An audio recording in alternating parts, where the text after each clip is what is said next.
to the starting quarterback, the leader of your team?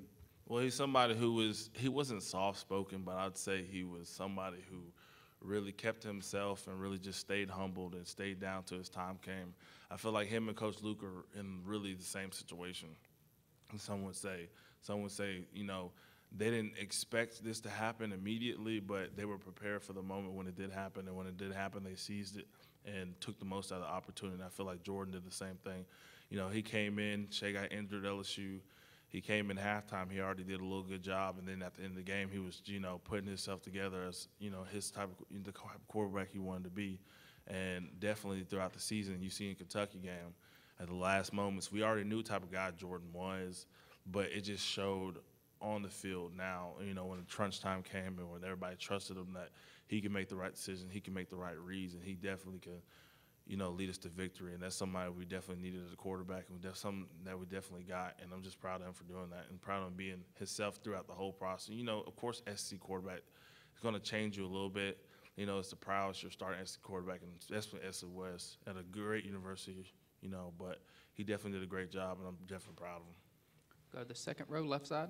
Do you have a story or anything from practice, maybe something that we don't get to see that kind of illustrates what makes A.J. Brown so special?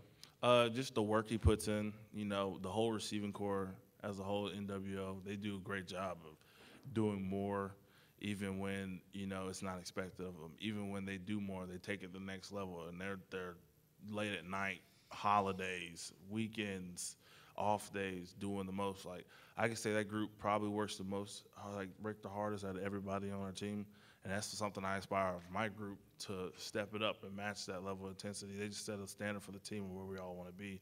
But he does a great job, leading his guys. Him, DK Metcalf, DeMarcus Lawrence, they do a great job taking the young guys and trying to make it a generational thing and not just a couple seasons and then we have average receivers. They want to make it more of a brand. Ole Miss is known for great receivers going to the NFL, making great plays, playing on the highest stage in college, winning awards, doing things like that. So he just wants to make the receiver brand, a nation brand, and that's something that they're all doing well, those leaders over there, and especially him. Go to the third row over here on the right side. Hey, Josiah. So as you know, there are 6 new coaches in the SEC, and people have mixed feelings about that. Some people say it's an advantage. Some people say it's a potential roadblock. What are your opinions about your new head coach?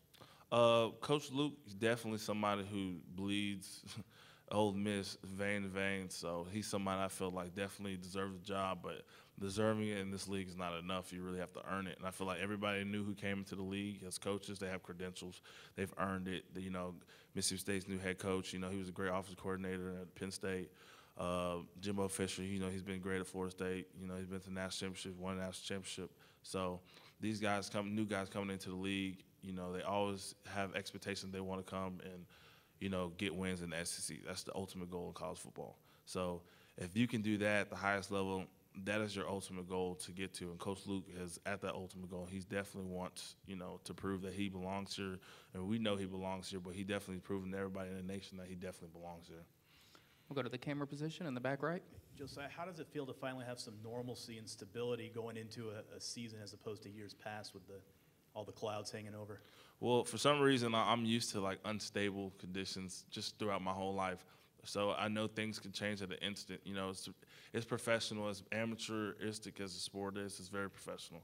So somebody could be in the door one day and out the door the next. So you have to be prepared to commit to the program and just use the resources that you have here to become the best player that you can become. And that's something I did. And when I came to Ole Miss, I probably didn't know it was going to turn out like this, or Coach Luke was going to be the head coach. But I committed to the program, not the coaches. I felt like the program was the best program for me. It was a great program.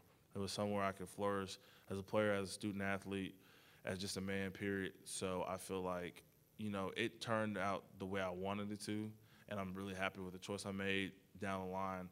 I may not have seen it, then, but definitely now, Coach Luke is definitely the guy for the job. Coach McGriff's definitely the coordinator for the job. Coach Long is definitely the offensive coordinator. I feel like this year is what I was waiting for.